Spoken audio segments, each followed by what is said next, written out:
What is up, everybody? My name is Avenged One, and welcome to another nighttime vlog. Except this time, I got myself a handy-dandy flashlight so you guys are able to see my face a lot better. But I wanted to consider this one a full moon vlog because if you take a look right up there, it's a goddamn full moon. And the full moon gives me power. Not like werewolf powers, but just whenever the full moon's out, I always feel a little bit better. I always feel a little bit more able to work, able to move around, a little bit more energetic. And I just absolutely love the moon. Something about the moon makes me so happy. That's why it's the banner icon on my channel. Because the moon is the best motherfucking thing in the goddamn piece of shit planet. And it's not even in the planet. That's how good it is. My God, look at it. Didn't in my last video I talked about the moon too? I gotta stop. It is like I have a moon fetish. Oh my God. Oh my God. But if you take a look, there's nothing else in the night sky but the moon. Absolutely nothing else in the night sky but the moon. And that's because Chicagoland area has light pollution, and it's such a shame. It is such a damn shame. Such a damn shame. I don't know. But I always wanted to go to the moon so fucking bad. And there it is taunting me in every way, shape, or form. Every way, shape, or form. So I got some cool stuff that I wanted to talk to you guys about today. So, like I said before in past videos, me and my cousins and my brother, we used to like hunting ghosts and stuff. So we used to always go outside at my grandma's house and look around for ghosts and look around for entities of some sort. And I believe in that kind of shit.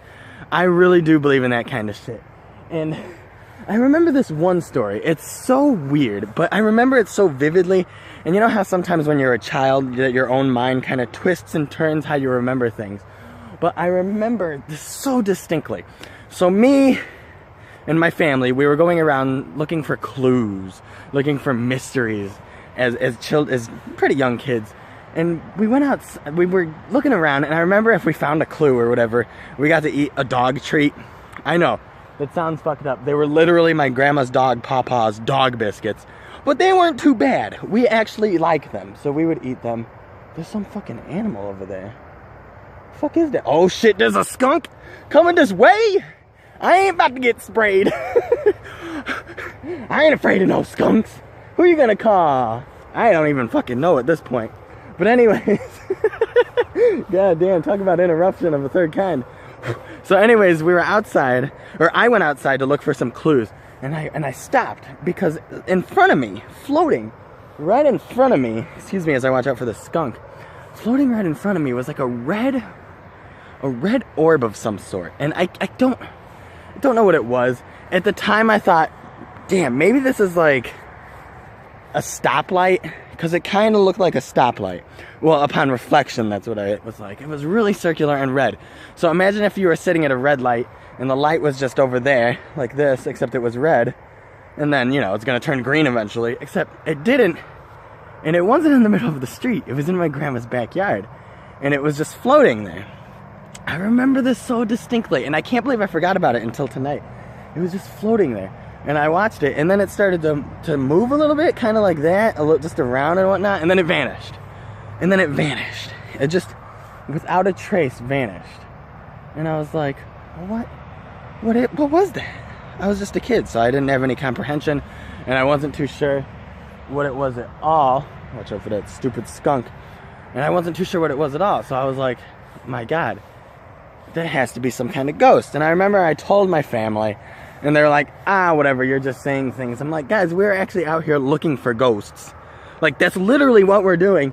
And now I'm telling you, maybe I saw some sort of spirit, some sort of entity, and now you're just like, Nick, you're crazy, man. And so I just brushed it off and never really thought about it again until now. And I remember what I saw. Now, I know I was a kid, so I'm not saying that what I saw was wrong, and that my mind twisted it and warped it into something that was scarier than what it should have been. God knows, it could have been anything. It could have just been my imagination. But I know for a fact that what I saw was just a red orb floating right in front of me. And I thought it was really weird. I had no idea what it was. I still have no idea what it was. And I don't know. All I know is that my grandma's house is haunted, and that's just a weird coincidence. Now, another weird story I have. I know I told you guys that I didn't really have any ghost stories myself. My dad does, and my family does. They have a lot more stories than me. But another one that I just distinctly remember distinctly remember is, so I'm the boy in the family, which means we kind of get treated like shit a little bit more than the girls in the family. So my cousins would always sleep on the bed in the back room, which is fine because I didn't want that haunted ass room. And the other cousin would sleep on the couch. Well, I usually ended up sleeping on the floor. It was supposed to be like we took turns and next time I'd get to sleep on the couch. But I'm pretty sure, if I remember correctly, that I always ended up sleeping on the floor. Whatever kind of malarkey bullshit that is what happened. So anyways, I'm sleeping on the floor on this shitty ass thing that my grandma gave for me. It was almost like a fold out bed, except it was made of like camel dicks or something. So I'm laying on that, and I look, and I roll over a little bit. Now, it's really dark, so in the dark you usually can't see anything. You can kind of make out shapes, kind of make out little things. And I rolled over, and I saw this girl, literally. It was like a shadow of a girl, because it was dark.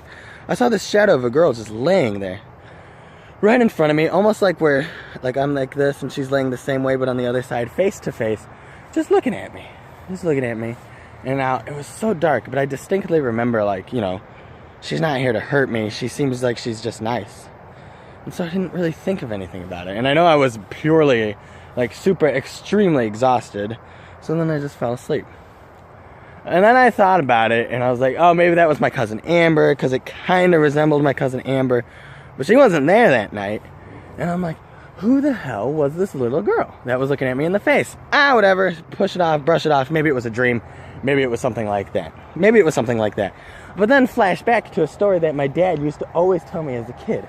And my dad used to always tell me this story. And I might butcher it, so Dad, if you're watching this, I'm sorry. But here's essentially how it goes. He was sitting in his bedroom at my grandma's house. And he was reading a book. He's reading a spooky book, granted. People think, well, it just messed with your brain and you heard shit. And he thought the same thing. So he was reading this book. And then he hears, like, kids laughing and giggling underneath his bed. Now, they're all, I would say, disembodied voices. Not that it sounds like the dead are talking, but more of a voice that you can't really understand what they're saying. So it's all voices that he doesn't know what they're saying, but he can hear voices of children nonetheless. And so he just froze. You know, he's frozen with fear, just sitting there, doesn't know what to do, doesn't know what to say. And then he just has the book in his hands. Oh, it was a sprinkler over there. It scared the fuck out of me. I thought it was a skunk. I'm telling ghost stories and shit. I'm gonna back up before I get sprinkleized. Well, anyways, he's just sitting there with this book in his hand, freaked out. And he's like, okay, I was probably in my head. I'm scaring myself. I'm reading this scary book. And then my grandma, his mom, busts down the door and she's like, Mark, tell your friends to go home. And he looked at her and he was like, you heard that too? And then him and my grandma went into the kitchen and they kind of just like didn't talk about it, but at the same time both acknowledged that they both heard this thing. And they thought, because it sounded like it came directly under my dad's bed, and blah blah blah this, blah blah blah that. So anyways, long story short, I'm thinking about that and I'm like, man, I swear to God, I saw like the shadowy figure of a girl of some sort, which only makes me think, like, was it a dream or did I actually see a ghost? I don't know. I'm not too sure. I just thought it was a fun little story of childhood wonder, once again, childhood, I don't know. Why is that thing dinging over there? Oh, the water sprayed it. Okay, I thought it was a fire alarm. Just childhood imagination, childhood scaredness. Like, sometimes you don't know, things can make your imagination run wild.